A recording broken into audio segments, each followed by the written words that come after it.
We're back. Hey, look at us. Yes, welcome back, Hello. Monarchists, to the Hudson Homers podcast.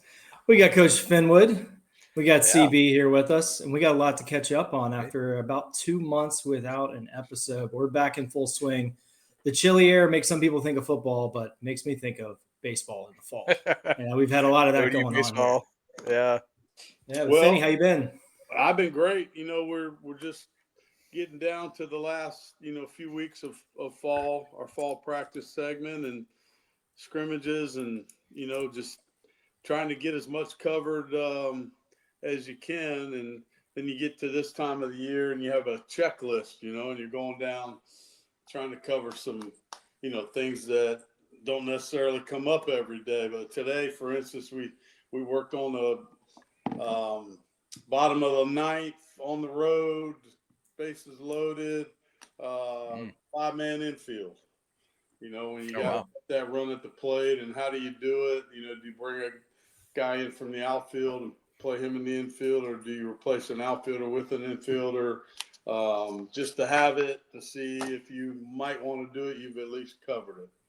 And so things like that, you're working on first and third offense and some specialty plays. You've worked on the meat and potato stuff a lot, and just trying to pick offs and things like that. So we've had a very productive fall. It's been fun to see. I think not everybody wants to hear about the new guys, and we've had some new guys do very well. But some of the fifth-year guys, Scotty Young in particular has had a fabulous fall. Yeah. Probably leading us in every, other than home runs, probably leading us in every important offensive category. Maverick Stallings had a fantastic fall. Zach Late took him a little while to get that wrist healthy from hamate surgery over the summer. He's really swinging the bat well. So that's good to see those guys. Luke Waters having a great fall. We're still waiting to hear if Luke's going to be eligible or not. I hope so. And some of the new guys that have really done well this fall in terms of hitters, Mac Dye has really done well. He's leading the team in home runs. Probably got 5 home runs this fall. Really hitting the ball hard. He's catching really well. It's been good to see. And then Will Johnson, the shortstop, has played very well. Can really play shortstop, and he's in the bat great. He's been one of our leading hitters this fall too, and that's been good to see. And then Cash J, who's third baseman that's come in, has really defended well. He's got a lot of power. I wouldn't say he's got it, settled in offensively yet. I think it's in there. He's one of those guys sometimes I think tries too hard. He's a great kid, and we're trying to get him to relax and just kind of let the game come to him a little bit more, maybe. So, on the mound, some new guys that are really look to be doing well. We got Kusky, we got Gotti, we got the E's guys right there. So yeah, JJ and Darren have been throwing the ball really well, and I think right now those two guys have really stepped up in terms of that. Returning guys that have thrown the ball well. Kellen Davis and Bailey Metello look pretty good, and Hunter Baines is throwing the ball pretty well. He's battling a little bit of neck stuff. So, we've got, some guys that have to continue to step up. I like our freshman class have been throwing the ball well on the mound. Chris Cavalcante's throwing the ball good, big, tall righty. Charlie Pierce, another righty, has been very good. And then a local guy, Okonkwo's been throwing the ball really well for us. So I'm excited about those guys for sure. So, pitching staff, we're still very much a work in progress. I think the hitters are probably a little more settled than the pitching right now, outside of those maybe top couple roles. So, but very competitive. The guys have worked hard. They're It's a good group attitude wise. We've tried to make everything about competition this fall. Not that you're ever not competing, but it really hasn't been as much about who scored the most runs overall, as we've kind of got some point systems and quality at bats, and everything's for running. So somebody's running at the other end of every inning, whether they like it or not. And, you take a fastball in an RBI situation or an up count, you're running for it. So I think we've been much more aggressive offensively, maybe as a byproduct of making that a point. And so, I like where we've been at in terms of our offense, and we'll continue to get better. I think especially if Luke's in the lineup, we've got a chance to have a pretty diverse lineup that has to score some runs. Another freshman that's played pretty well this fall,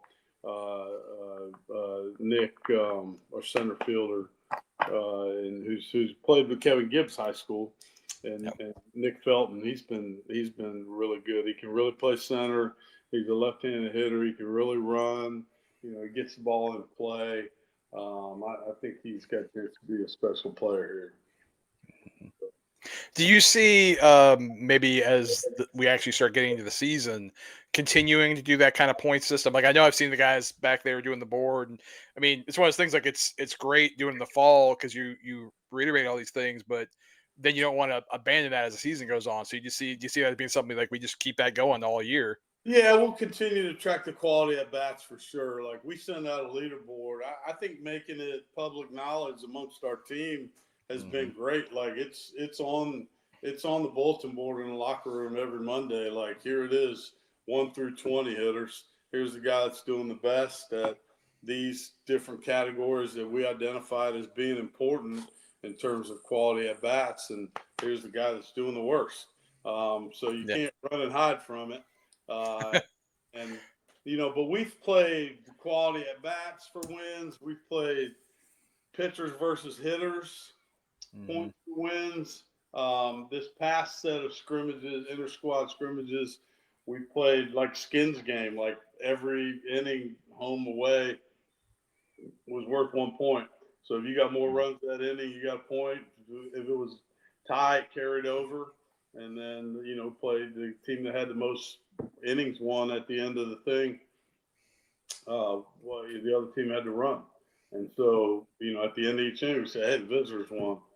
Hey, the home team won, And in this next set, we're going to do a very similar thing but it's all ninth inning, 1 inning game. So you can walk somebody off.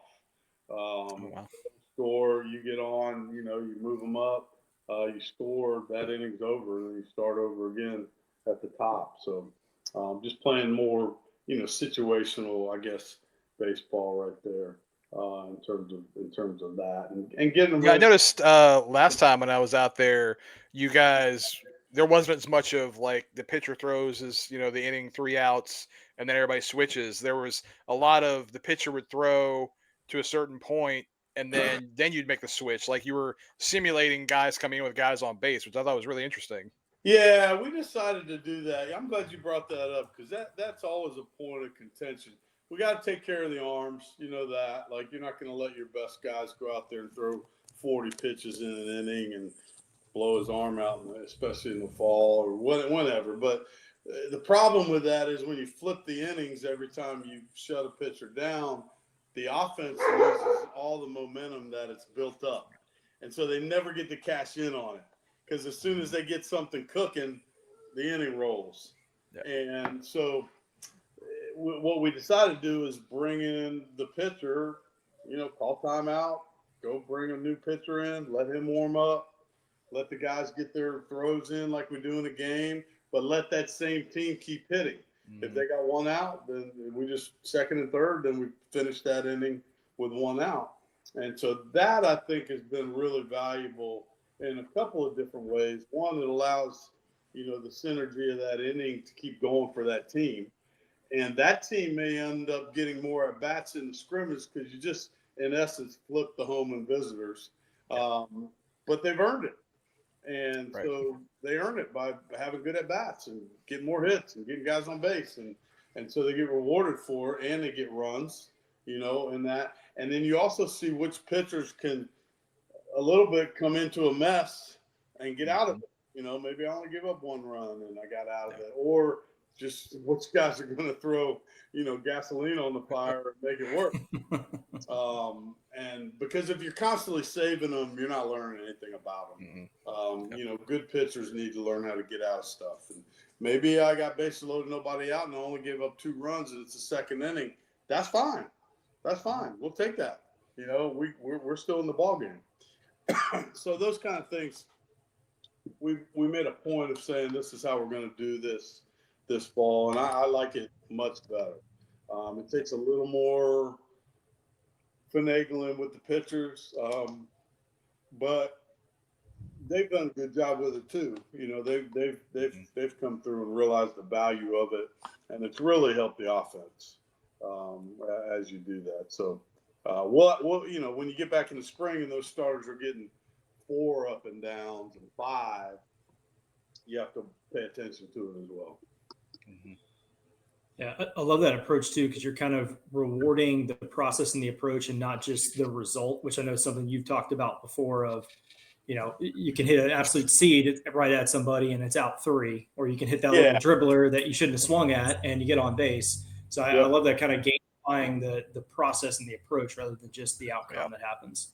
Yeah, I think on that note, Gary, like one of the quality at bat components is, you know, if you hit a ball over 95 miles an hour, it doesn't matter where it goes. You're getting a quality at bat for that. Most balls that are hit 95 are usually hits. And so whether you hit it right at a guy, you're getting a point for that. You know, moving runners and having a 9-pitch at bat. You know, things that are cumulative in a baseball game that add up. Getting down 0-2 and then getting on base, whether it's a hit, a walk, however.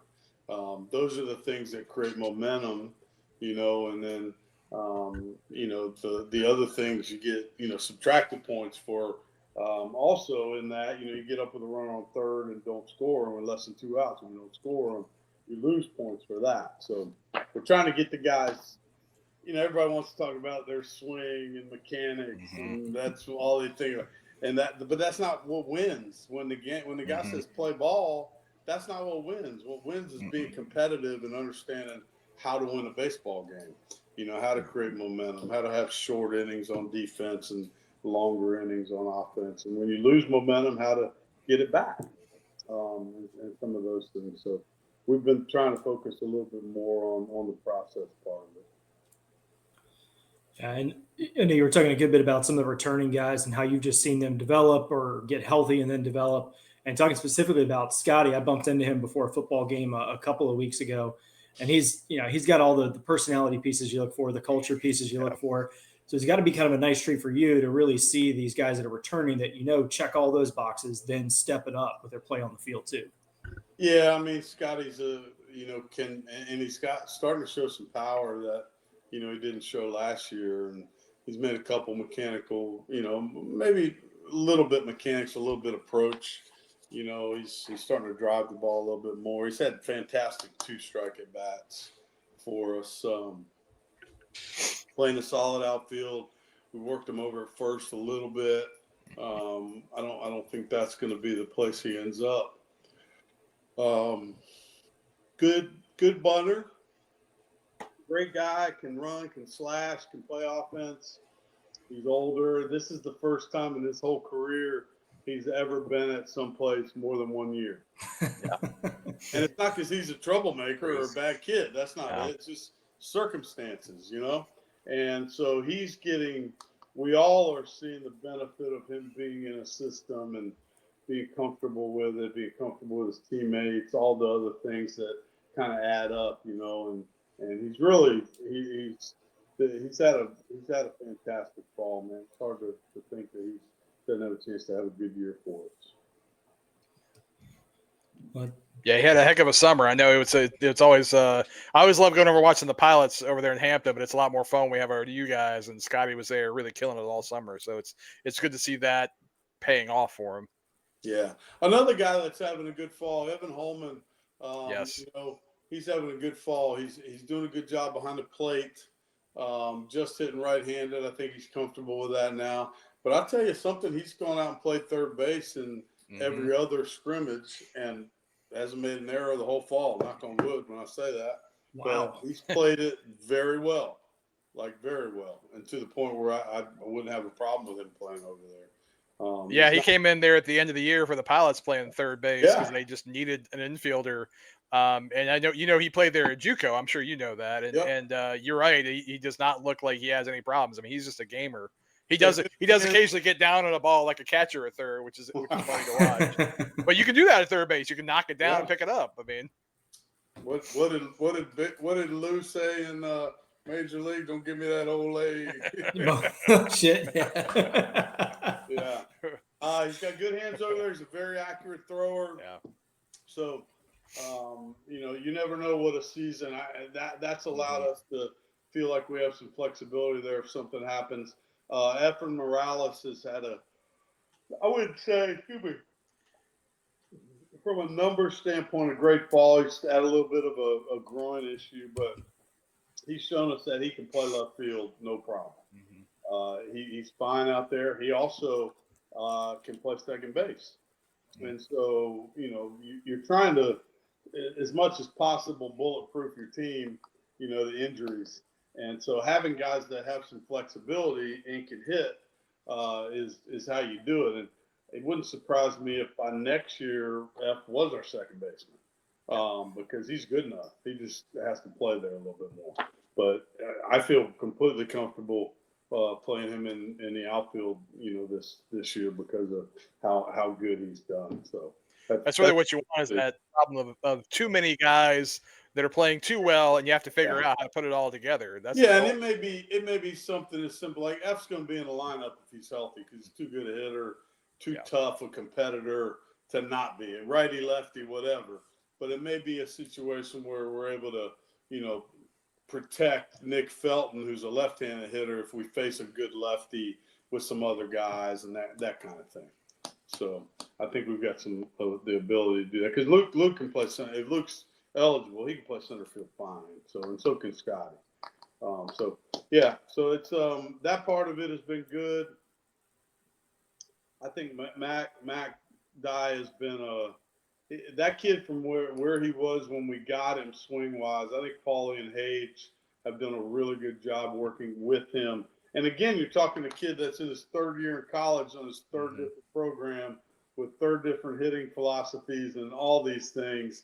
And he just needed, not that we're anything special, but he needed some people that were going to listen and work him through this because he's got a lot of ability. But he gets down on himself a little bit because he cares so much, and he just needs to lighten up a little bit. And not that we don't care too. He's a great competitor, and I think he's a really talented young man. Like I'm awful glad we got him.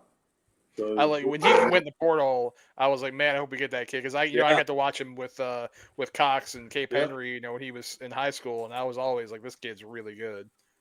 He's fit. All of our portal guys, I'll say this, have fit in so well with our group. Like they're the right kids.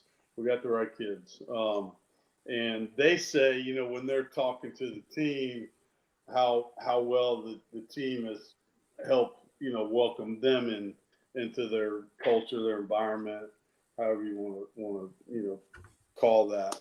But that's been fun to see because in any given year now, man, you're going to be talking about half your team's return, half your team's new, if you're lucky, and so you're building teams every year more so than ever, and so getting the right guys is super important. Not just the talent, but the right guys. And it's like if the first thing out of the guy's mouth is how much rev share money do you got, and we just get out of that because that's just not going to work for us. So, and I think we got a bunch of kids that that I think really enjoy being a part of our program because of how we care about them and want to help them. And it's been a good group so far. We've had again, knock on wood, we've had zero interruptions off the field, academically, anybody not being where they're supposed to be. That part has been. It's all. I mean, we usually don't, but it still is good to say it. Like, I'm proud of those guys for that. They're doing what they're supposed to be doing. They're where they're supposed to be when they're supposed to be there. They're caring about the right things, and typically early in the fall, somebody will show up late for something and they get dismissed because our motto is if you're late, you're forgotten. And so they understand real quick. I just got to go sit at home instead of go to practice today, or weights or whatever it is. And then we try to help them understand, like, this is what you do when you're a grown up. Like, you're reliable, you're accountable. Like, this isn't like do whatever you want, Bill. So, Yeah. Well, I know off the field, there's been quite a few things going on too, in a good way. You had the ODU baseball tournament last week. I know Mike and Aaron went. They had a foursome in the group over there. It sounded like it was a really good time, but any funny stories you're willing to share from the golf tournament last week? well, Aaron can bang that golf ball a little bit. I guess that's what I would say. I watched him tee off a couple times. But no, I do have a great story from the golf tournament. So I get done, and I had to leave right before the end to come over because we were scrimmaging. So I wasn't there for the end of it. But as I'm heading to the parking lot, one of the groups that had just finished, which had Pete Kilty and Herbie Tremure in it, were getting out of their cart to go in their car, and Herbie says, "Where do you hear what happened to me?" And I'm like, "Oh boy, here we go." He got hit in the head and knocked down by a goose, which is a water hole. And the goose just took off flying, and I guess he thought it was going out. It zigged when he thought it was going to zag, and it hit him right in the head and knocked him down. He was fine. Pete was laughing. He said, "We were looking for the tent to see if he had a concussion." He said, and we couldn't find it, cover so over. Suck it up. But they said he made the putt. He got there you go. The putt. So said he was aiming for the hole in the middle. That's funny. But I was like, well, that's one for the storybooks. Yeah. The only guy I've ever heard get hit in the head by a goose on a golf course. I've done the opposite. I've hit a goose. Unfortunately, I did not. Yeah. I took a goose out one time. I did not mean to. I can't hit anything on purpose. Well, Pete is going to have your number after that comment. Yeah, that was. I did not want. I feel bad to this day. I feel bad about it. But man, it's No, Herbie's a great guy. If anybody doesn't, if you know Herbie Tremure, he's a great guy. Wonderful human being. So he was laughing about it. But I said, man, it's a contact sport out here at the ODU Baseball golf tournament. It's not for the faint of heart. Duck. Goose. It was a beautiful day. I mean, beautiful day. Just perfect day. And, we really appreciate Tom, the pro, and Sewell's Point hosting us out there. So that was a lot of fun. And, good to see a good crowd. We had, I don't know, over 100 golfers and, the good people at Afterglow and Just Birdies and all those people, Hank's filling station, they all take such great care of us. So we're so appreciative of all of them as well. Awesome. Yeah, I heard it was a good time. I'll eventually make it back out to one. The last one I went to, I think, was in 2023. And I was in a group with Dex Blank, Aaron, and I forgot who our fourth was. I think we were on the fourth or fifth hole. I teed one up lefty, full baseball swing, hit it a mile. Unfortunately, it went over the first row of houses near the fairway and into the road, and one hopped onto someone across the street's roof. And I was like, I think I'm going to put the driver away for the day now, Dex. I think I'm done. That was Riverfront, right? I think so, yeah. Yeah. Well, that was a beautiful course. So we loved having it over there as well. So we've had it at some great places. I really enjoyed Virginia Beach National when we would have it out there. It's just, it's a little bit farther away. Logistically, it wasn't as easy, but great course and good setup. So we've been lucky with the places the venues that we've had it for sure. So we appreciate everybody's support. The next thing we'll have will be the step up to the plate dinner in January. And we were hoping, the stadium would be far enough along that we could have it there, but that's not going to happen this year. So we'll shoot for that in January of 27. So we'll probably still have it at the Priority Club. Although another option is something cool to talk about. We had our athletic department staff meeting in the new athletes dining hall last Thursday, which is the old Whitehurst, the old mid-rise. If you're old enough to remember that name, Whitehurst Hall had a cafeteria in the bottom of it that wasn't being used, and they completely gutted and renovated that, both the dining part and the kitchen, and are turning that into an athlete's dining facility, and it'll be open in January. So very nice. We could have a banquet in there easily if we so wanted to. It's not as fancy as maybe the Priority Club, but a little bigger. And so we'll see. It may be a cool thing for people to see. Hey, here's where the kids are eating their food. And the thing that I love about that, the president, it was his idea, and it was one of the things that I think, the initiative of when we ask kids what they need. I'm always like, our guys need to eat more. They need to eat more. They need to eat more. Well, this is a place where you can. You can, if you're an offensive lineman and you need 7 pieces of chicken, you can get it. And that's so great. it's great, right? Which you can't get that in the normal dining hall. And so this is a place where you're going to be able to eat as much as you want. You can eat as good as you want, or like most places, bad as you want. But the menu is also set up, for athletes, so more protein, carb. So it's going to be a really neat thing. I think it gives us something else to sell to incoming families that in terms of nutrition and some of those sorts of things. So a bulking up of the baseball roster is what I hear when that thing opens, man. right? Gotta eat. I mean, I'm on them every day. The last thing I say after practice usually is go eat a lot of food. And our guys, all our guys live off campus. They're right across the street there, but they've gotten pretty good.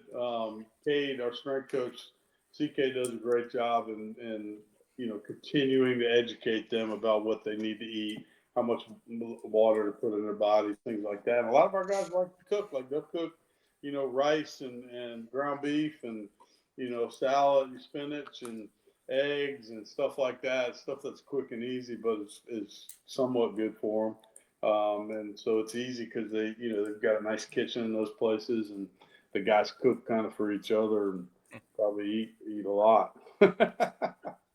So yes, another way to team build, right? We love that. Yeah, man. Yeah, absolutely. Yeah, team feast. All right. Well, we got Ryne. We got a couple other cool things real quick though. We went a couple weeks ago. I tweeted it out or maybe put it on Instagram or Facebook. I can't remember.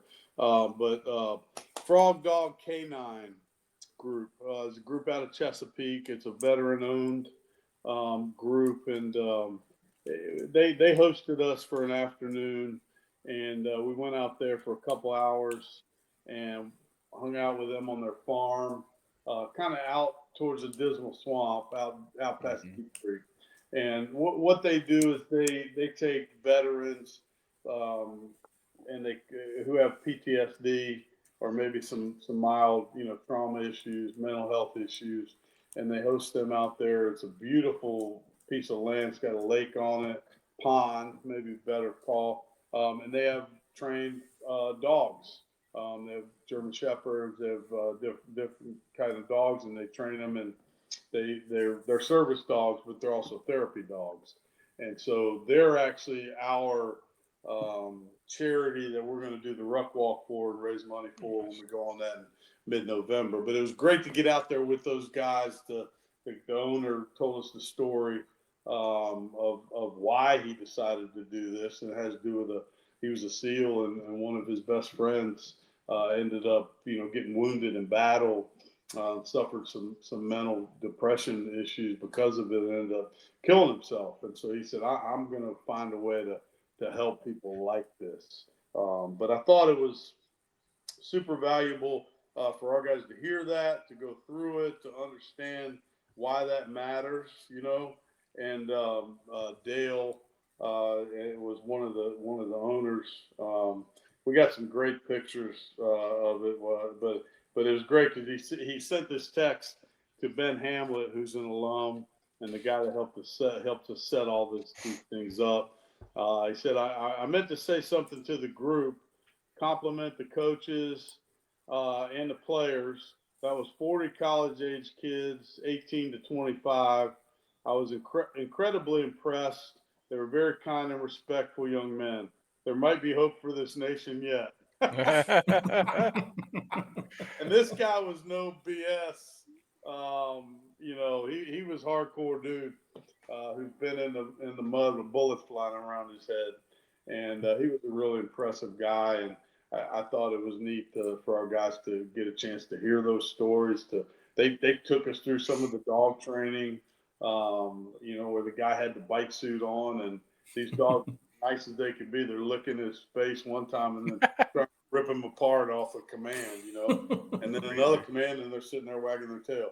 But I'm a dog lover, so I thought it was fantastic, and our guys really enjoyed that. Those are the things that most people don't hear about or know about that we do and try to do as part of the overall education. I think it's important that you add those things into your program, because it's growth and it's the world. That had nothing to do with winning a baseball game. It just had to do with being a good human being and understanding, there's people around us that, have protected this country with their lives that come back and end up feeling worthless, and they need help. And so whatever side of the fence you're on about why they did it or whatever, doesn't even matter. They're human beings that need help. And this guy just jumped up and said, I'm going to do this to help them.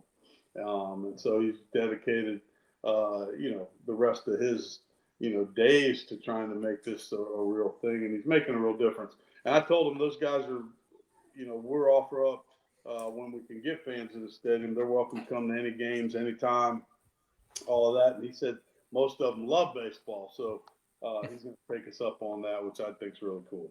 Heck yeah. Love that. Yeah, so it's awesome. That's awesome. That is awesome. Love groups like that. Mutts with a Mission is another one that we've partnered with before in the past, with Hudson coming to a lot of the ODU events. So yeah, love hearing that stuff. Connect you with the real world a little bit. Yeah, absolutely. Awesome. Well, Coach Finney, I want to keep you on for a couple more minutes. I know you got to drop soon, but I'm going to bring on Brandon and Ryan and then flash through some updated pictures of the stadium and the stadium progress that's been going on. Let's see, Ryan, hey, we're Brandon Pond together. How's it going, guys? Hey, how you guys doing? Good. These best buddies. Look at that. Yeah, Well, we live together now, so it's easier this way. There we go. Bert and Ernie. I love it. Oh, that's awesome. Well, great. Well, Finney, while we got you, CB sent over some photos earlier, just some updates to the construction. I know I drove past it on Saturday and was surprised to see a good bit of change from just the past 2 weeks. We showing the pictures now, or am I talking now? Yeah. Oh, either way. Okay. Yeah. Whatever. All right. Yeah. They've started going up. I think they're making fantastic progress now. As I mentioned earlier, we took the guys through after practice Sunday and let them kind of see the layout of our building. And that was neat to just get a little bit of a idea about that. It's like something new goes up every day. So I think the next big thing will be when they can get the wedges in of the stands, seating bowl. They have the columns, the forms for the columns in. They'll pour those, and then when those go in, it'll be one continuous seating bowl. And I think that, along with the press boxes going up now, that structure will start to give it some depth and some background. Right now it's closing up, but it's still a big open area back there, and so it'll give it some depth and some background, and all that'd be cool to see. Yeah, pretty exciting. I know, not sure what that looks like for the first pitch of game one just yet, but exciting to see kind of all the things we've been talking about for really, I think, 3 or 4 years now start to show up physically. Like you drive down the street there and you're seeing stuff happening at the baseball complex, and that's pretty exciting. Yeah, it took a little while to get to start to do that. Now they're, and it is true. Once they start going up, things start moving much quicker. It's just took them a while to get to that point, but now they are. And, I think we've gotten so used to working around all that stuff, the noise and the dust and the sandblasting is pretty wild. And the saws cutting the block and all of that. It's just second nature now. I mean, the guy that has been unbelievable in this whole process has been Rick French. I think if we don't mention what a godsend he's been every day. Him and I are talking about something else, whether it's temporary power so we can run our pitching machines and our TrackMan and all of our data that we're collecting. He's helped get all of that done, and these two guys, Ryne and Brandon, have done a lot of legwork, man. After hours, behind the scenes. I mean, they'll tell you, these guys been on the phone with dudes in California, and it's 11 o'clock at night here, and they're trying to get the guy to set up. I mean, the one day Brandon's out there, he said he must have thrown 85 baseballs trying to calibrate that TrackMan home plate. Yeah, through a complete game trying to get the TrackMan calibrated. Only gave up 3 runs. Yeah. So I mean, it really does take everybody, and it's I'll just say it. I mean, these two guys have been fantastic. They our pitching staff has really benefited from having them both here, and so is our coaching staff. So I think it's been a big plus that they're part of our program as coaches after having been a big part of our program as players. They can speak to what it means to be an ODU baseball player. Now they can talk to them as coaches. I think they've both been on the road recruiting in different capacities. Brandon more so in working camps.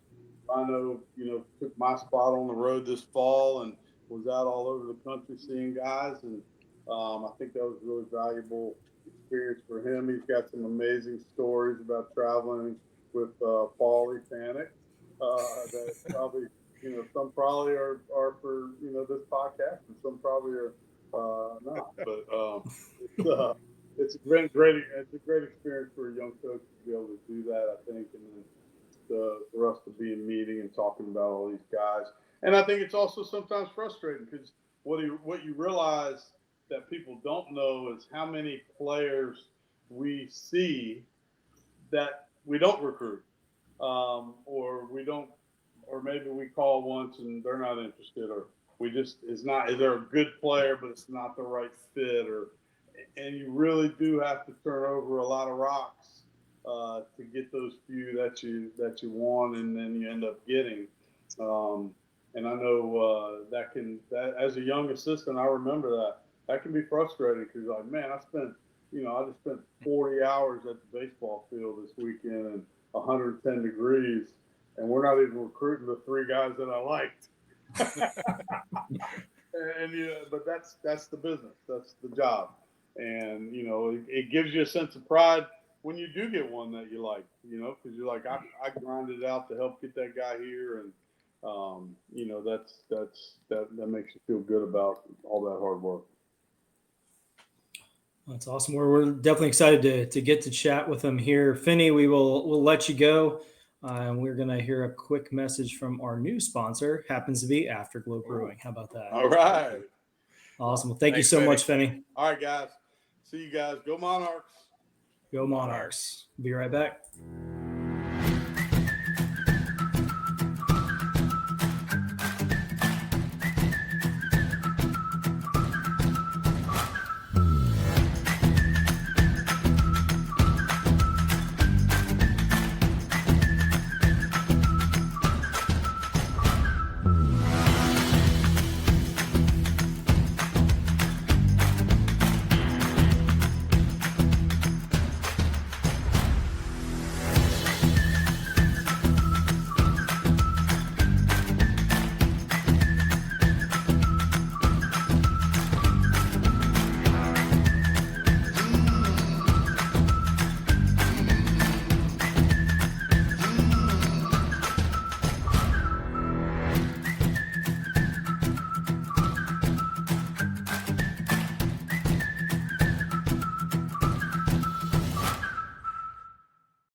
Okay, Afterglow, I see you.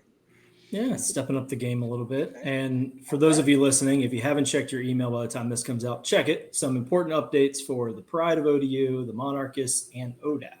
So be on the lookout in your email for some fun and exciting changes in our world.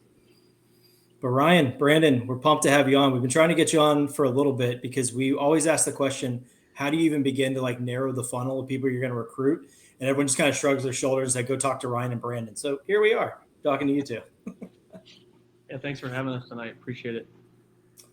Yeah, well, I guess take us through the process of where you all are at this point in the season. I imagine targeting a lot of 26 high school prospects, right? Yeah, actually, we're kind of on the back end of going after 26s. Maybe looking for one or two more to kind of fill out that class, but maybe some JUCO guys as well. But for the most part, this summer or this fall was going out and seeing 27s because that started up here sometime in the middle of the fall. So trying to get out and see them and kind of get a list of names and narrow down who we're trying to bring in. Yeah, no. So what are the biggest factors you're looking for? I mean, obviously, we want people good at baseball, sure, but a lot of guys are good at baseball. Like, what are the things that you guys are looking at that can make a guy stand out to you?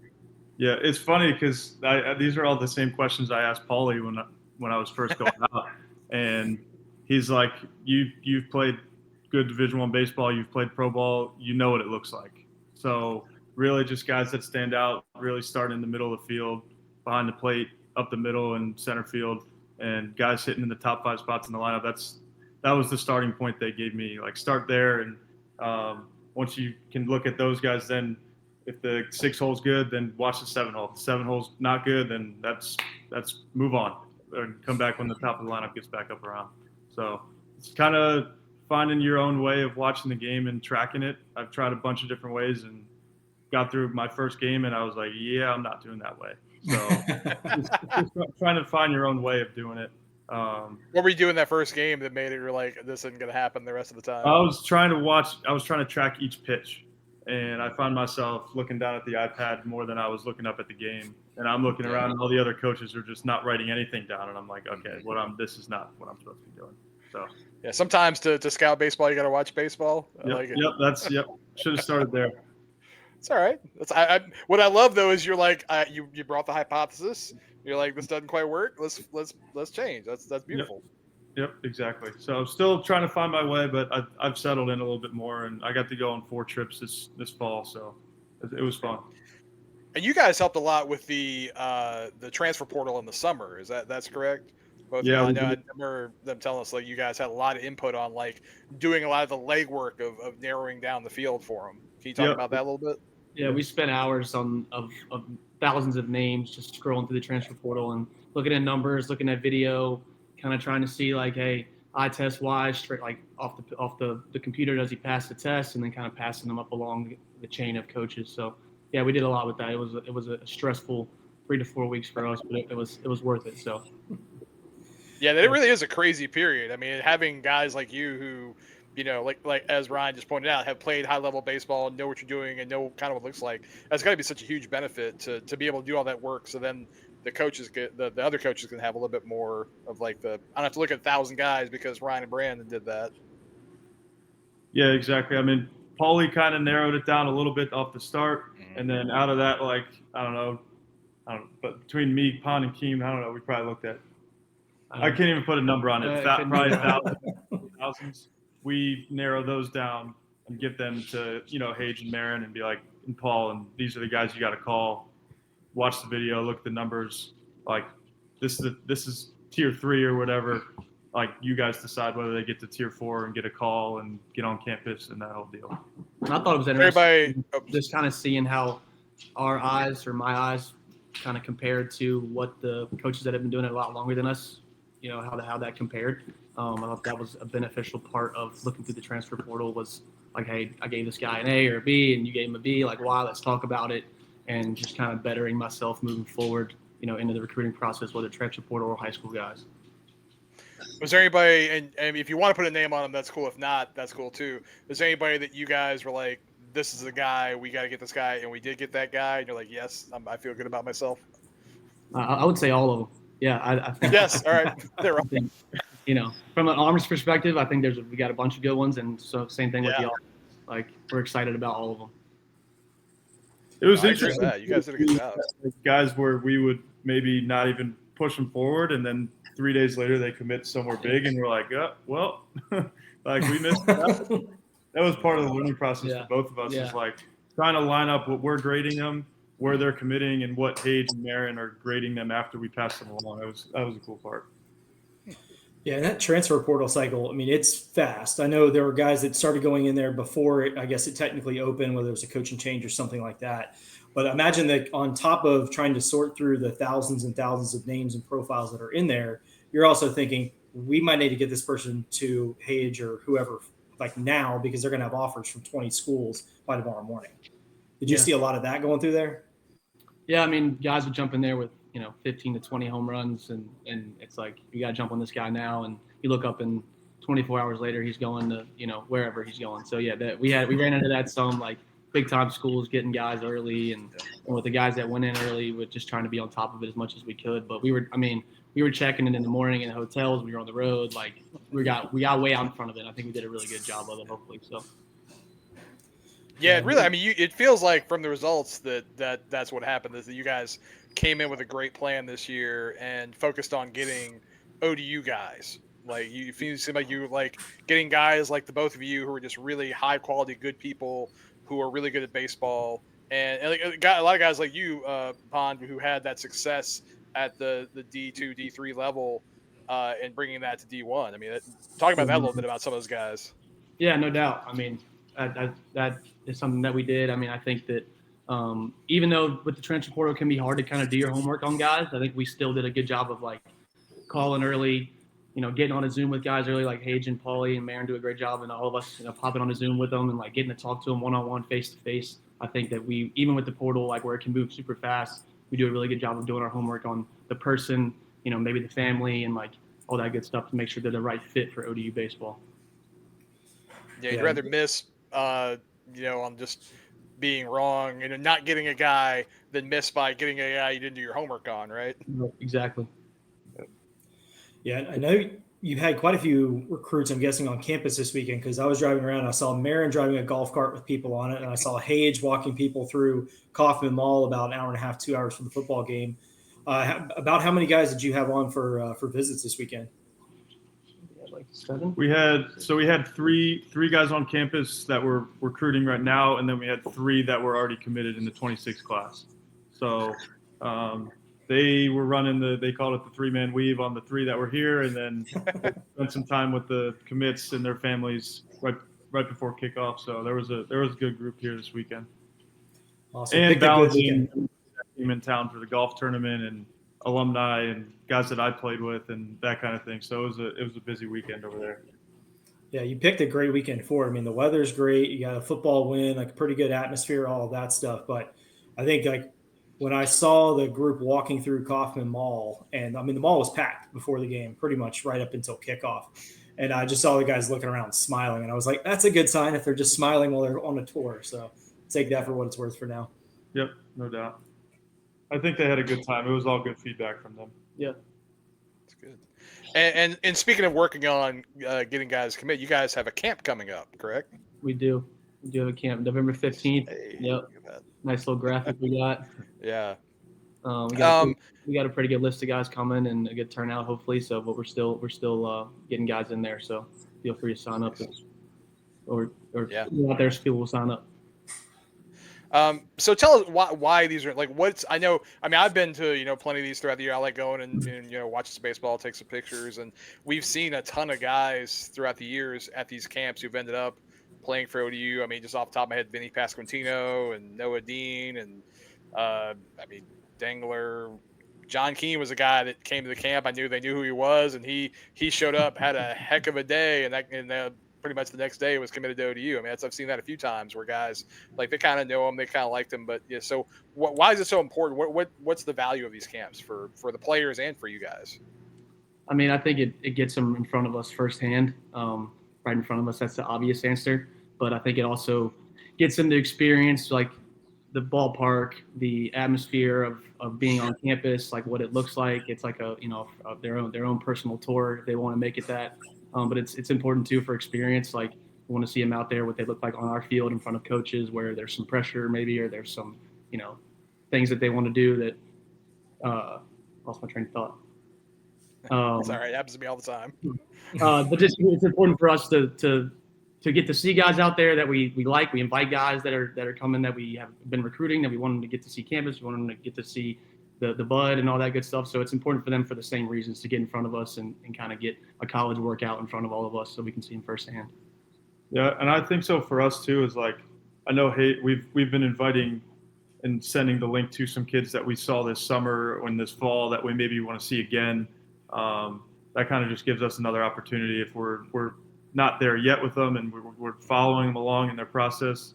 Like just get them down to campus and get them in front of us again, just so we can see them again, because see them once or twice at a tournament and like it's tough to make that call. You want to get them at least a third or fourth time. Yeah, again, there's different situations too. What they do at a tournament down in Lakewood, Lake Point, or wherever, what they do on campus there. It's something that I did like. I don't know if you guys are gonna do the same way you did it in the summer one, but when you had him kind of hitting off the cage, you split it up a little bit, had him hitting off the cage and doing some different things, which I was kind of nice because frankly, sometimes you go to those and sometimes you see the first few pitchers you have, sometimes they're pretty good pitchers. And the time that you get to the end, it's like, man, well, this kid didn't get a chance to hit because this pitcher can't throw a strike. So that's a little frustrating sometimes of those. Yeah, I don't what we're doing this time. I know like last time you're talking, we did the kind of the MLB draft combine kind of layout where the pitchers throw bullpens and then they do the machine game for the hitters. It'll be similar. I think we're going to try to get some more pitcher hitter stuff. Like obviously with the construction before the temporary net went up, it was a little bit harder because we had to keep the turtle. Yeah, that was a factor too. You're right. Yeah, that was a big factor. So hopefully, we can get some pitcher hitter stuff in there. It'll be similar combine style wise, like 60s. Probably do some home to first, get outfield velos, infield velos, exit velocities, and getting to see him hit off of a machine with a good fastball too, and BP. And the arms are fine, but I think getting to see a guy off of a machine can really tell you some stuff too. So that'll be a part of it on the 15th. Also, as a photographer, I do love that you guys started giving them ODU T-shirts with numbers. That made it all a lot easier for me to be able to identify who guys are, and they get to walk away with the ODU shirt, which is nice. I think we're gonna stick them in we might order some. We thought about sticking them in some old jerseys, but we also thought about just ordering some take home. Yeah, they're planning on a huge turnout already. We already have 60 plus kids signed up. So nice. Wow. I think it might be 70 plus now. So awesome. Heck yeah. Awesome to hear that many kids are coming down. I imagine most of them are probably 27s, right? Would that be kind of the area you're targeting, I would assume? Yeah, I think the ones we've invited mostly are 27s. We do have some 28s in there, but mostly 27s. I think I did see a few 29s too, so we'll see. Oh, getting them super early now. I like it. Yeah. Awesome. So you guys both have oh, sorry. Go for it, Gary. No, you're good, TB. Go ahead. I was delayed. Okay. I was gonna say you both have a year of being on the coaching staff on your belt. Like what would you tell yourself from a year ago when you started that now that you would like to pass that advice on that you probably wouldn't have listened to because you were younger and more arrogant? I'll go ahead. I mean, my biggest thing and favorite thing to do is, I know we talked about it last year a little bit on here, but the pitch design and pitch shapes and all that kind of stuff with the TrackMan. And I guess having a better balance with that in the, like we call it, body ball game in the bullpen, and not having guys working on the ball all day, every single week, and trying to balance that a little bit more to make it like in-game competition stuff, like being over the plate, getting off the body. Here's how I'm going to train myself and react when things like this happen in a game. So being less on the ball with specific guys. And obviously some guys need it, like picking the 3 or 4 that really, really need it. And then kind of leading the other guys in a different direction. I always tell the story, Cole Lanford last year, he was a freshman coming in, and his first bullpen, we tried a new sinker grip, and it's funny because this is on us for even trying to do it in his first bullpen, but he switched his grip back to his old grip in the middle of the bullpen. I watched them do it, and like guys just aren't ready yet sometimes for all the data and just learning what guys need and what will help them, or if we give them too much, it might hurt them. So just kind of that balance is one of the biggest things I've learned in the year. I would say just like being as much of a sponge as you can, like with every aspect of coaching, whether it's like, something I got to do last year that was interesting that I didn't know I was going to get to do was coach first base. And, I came on this thing kind of as a pitching development guy, but just kind of absorbing, all the different aspects of coaching, like what's going on during practice, like why is Finney have us doing this drill, or why are we doing this first and third situation, or, for the pick plays, like what are we doing here and why are we doing this? And just asking a lot of questions. I think it's been the biggest thing I've learned is like, if I don't understand, I'm just like a player. Like I can go ask a question too. Like I go ask Finney. I was asking today about, why we're doing a first and third defense the way we're doing it, and just trying to be a sponge as much as I can. I think that's something I learned last year that helped me a lot preparation for this year, which I think moving forward, I don't think you can ever know enough. I don't think you ever got all the answers, and Finney says that all the time. I don't have all the answers, but he has a lot of good insight that I think him and Marin and Hage, but just being a sponge around all them and all the conversation that goes on in the office, just trying to absorb as much as I can while I'm here. And that was one thing for you is I think, we talked about it, you were kind of uniquely qualified to be a first base coach anyway, because you'd hit and played the field in college. So it's not like it's a thing where, like Ryne hadn't swung a bat since high school, he'd have been like, all right, I'll stand here. That's cool. I got it. Like, I know he knows baseball, but you had a little bit more recent experience with the college level. Yeah, just playing 3 years at Lynchburg, I was a two-way. You could call it a two-way, but I did play a good amount. Like I got probably over 15 or 20 starts in college, at a position.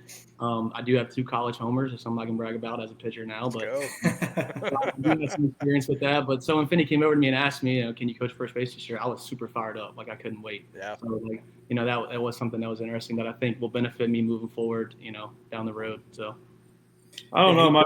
My first weekend, I was at coaching first base when he was out of town. We swept. That's true. So that is true. He did. Yeah. I think I was watching. I was out of town at my sister's graduation, and I was watching the games, and I was like, man, if they go 3-0, I'm not going to be able to ever be back there. And they went 3-0, but I was able to talk Ryne about giving it back. It's funny, you get asked to go coach first base, and then you're going to Auburn, and you're playing a game against Mississippi State, and like all these really hostile crowds, and you're just getting yelled at over there on the first base side all game. Yeah, I got it pretty good at a couple different places. Charlotte was probably the best. They got me pretty good, and then really, yeah, Charlotte got me pretty good for the weekend, and then Auburn was fine. Mississippi State was awesome. Like they had like 5,000-6,000 people at the minor league park. But yeah, that was a really cool event. I had some good hecklers at Georgia Tech too, but and Southern Miss, those three, I remember those. Yeah, I was gonna say Southern Miss is pretty good too. Yeah, Southern Miss was a good experience too. But no, it was cool. Like I met a lot of cool people over there too. Talked to a lot of good umpires. Like every once in a while, we talked to the end of the dugout, and they were feeling nice. But it was a great experience. It's awesome. That is great. Well, awesome. Well, CB, you got any other questions here? No, I appreciate you guys. I love seeing our guys who played at ODU starting their coaching careers here with us. I'm sure just like John Keene went off and he's as a pitching coach now at Merrimack. I was gonna say I can never remember the name, how to say the name of the school. He's pitching coach at Merrimack. I have no doubt that when you guys are ready and want to move on and with your coaching career, you'll be able to, and hopefully it all brings you back here at some point. I mean, I love it. You guys are awesome. I always truly enjoy getting to see you guys, and I'm glad you're here. Appreciate that. Awesome. Thank you, CB. Appreciate that. Yeah, and we appreciate you all taking a few minutes out of a very busy time of year to come chat with us. Certainly appreciated, but we won't hold you up any longer. Good luck with everything coming up with recruiting, and then World Series here in a couple weeks, right? The 8th to the 11th is what Finney said? Yep. Yep, a few weeks. Right, I love it. There you go. All right, I'll see you guys out there this weekend. Yep, sounds good. See you guys. Thanks for having us. Thank you. All right. Appreciate it, Thanks. guys. All right. Love those guys. Yeah, that was awesome. It was good to get the updates from Finney too on everyone. Sounds like there's a lot of good stuff happening here in fall ball, which is what we've been wanting to hear. I've been out to a few. I've only been to two. I'm gonna go both games this weekend and be able to. But yeah, he's dead on. A lot of the guys look really good. Yeah, Will Johnson, the shortstop, looks really good in the field and at the plate. He didn't mention Drew McKenna as one of our freshman shortstop. He looks really good too. So we got and as he pointed out, there's a lot of depth, a lot of guys that play a lot of positions. Tyler Zadalis has been playing outfield and looks good out there, and he's been hitting really well. I mean, he looks like a completely different hitter. He's been pounding the ball every time the couple times I've seen him. So yeah, there's a lot of good stuff. I mean, a few guys, obviously, new pitchers I haven't seen. A few of our guys returning from rehab from last year I haven't been able to see. But I'm excited. Like I said, I'm going to make sure this weekend and next weekend, and then that Tuesday, last Tuesday, I got to see him because yeah, it's gonna be a while. It'll be till January, February till we can see him. Yeah, I'm going to get down there on the 11th as well. Thankfully, that is a holiday, so I'll be able to get down there for the final game of the World Series. Put some eyes on those guys myself, but from what you've said, what I've heard from the coaching staff, some other guys on the team, I think it's going to be a hard decision filling out a starting lineup because there's going to be a lot of options and a lot of substitution options going in. Like Evan having the chance to play third base. I mean, knowing how heavy we are at catcher, being able to get him back in the lineup, back on the field. It's just wins all around. But it's still October. It's October 27th. Yeah. We're recording this. Long way to go, but it's good to hear a lot of just positive things and not so-and-so is no longer on the team, which, knock on wood, we're still in October. But a lot of good things. And, of course, with the stadium starting to pop up behind it, it feels like there's kind of some momentum building from a recruiting standpoint just from having that up. Yeah, I'm sure when you bring a recruit now, it's much more exciting because you at least see the vision. It's like, oh, it's going to happen. By the time I'm here, it will be a thing. Before it was like, well, we're talking about it. We hope, we believe. And now it's like, no, there's guys in hard hats right there hitting hammers and pounding things and stuff's happening. It's you can really see when you walk up to it. I mean, they said you were out there this weekend. You saw, it's much deeper back than it was. That building behind home plate area is going to be much more substantial than it used to be. That's for sure. Yeah, it's going to be a huge upgrade. And I think when it's all said and done, you put the two stadiums side by side in a picture, it's going to be pretty mind blowing of where we were to where we are now. And it's I'm hoping we can do that because I took a lot of pictures of the last game of 24. So I'm going to try to find a bunch of those that refine the pictures I took and then try to take a lot of the same pictures so we can do that kind of side by side. So hopefully we can have that at some point here coming up. Yeah, I think we will. And with the way that the recruiting cycles go for baseball, like it's kind of weird. Like the 26s are going to sign in November. So they're going to sign in November. They won't start until I guess August of 2026. So like really having those last 26s that you're trying to offer, come and see that is big. And then of course for the 27s going forward, it's just hard with the spring sports because they have to sign so much earlier than, football is a little bit different beast. You can roll in the spring, all that stuff. Yeah. But good to just see the momentum. And I'm excited for the fact that whether the stadium is totally done or not by game one, we will get to see games for ODU in Norfolk this year and not have to be road warriors like we were all last season. Yeah, it's going to be nice. I mean, I think whenever they do finally get to settle in, have their own clubhouse, be able to walk across the street without having to walk all the ways around they're having to do now and go change in the Jim Jarrett, the volleyball center. I think it's just going to be a big plus for them not having to get on the bus, get on the planes, and do all that traveling like crazy, and just have a more regular season, get that good rest, and really be able to compete in the Sun Belt because that's the goal every year, right? Yeah, I mean, we got to be competitive in the Sun Belt. We saw some good flashes of it last year. I thought we had a really strong finish to where we were, and that's stuff you can build off of. Obviously, Luke Waters getting some approval to be able to come back for another year is not something that you and I were expecting or we'd even talked about. I was shocked. I saw him at a few soccer games and I was like, is Luke like a coach? Is he just hanging out? What's he doing? And then I went, then I didn't even ask anybody because I was like, oh, Luke's doing whatever he's doing. And I was at the field and he's just walking around in uniform. I'm like, all right, that's interesting. Yeah. So hopefully we get some good news approval there because, he probably didn't have the year he wanted to last season. They've been pressing a little bit. If he kind of gets a year on the house here and he returns back to that form we've seen before, that's a huge put back in the lineup and also a good guy to have returning back to go and lead the rest of your team too.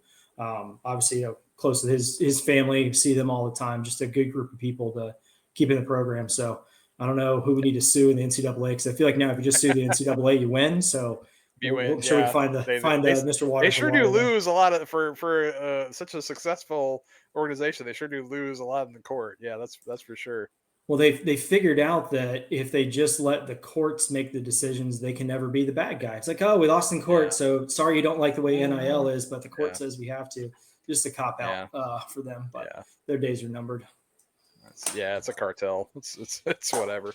Yeah, pretty much. But yeah, no, it's exciting. This is always the exciting time of year. You get to see the newer guys and see the old guys and see how they develop. And we've had a lot of our returners look really, really good.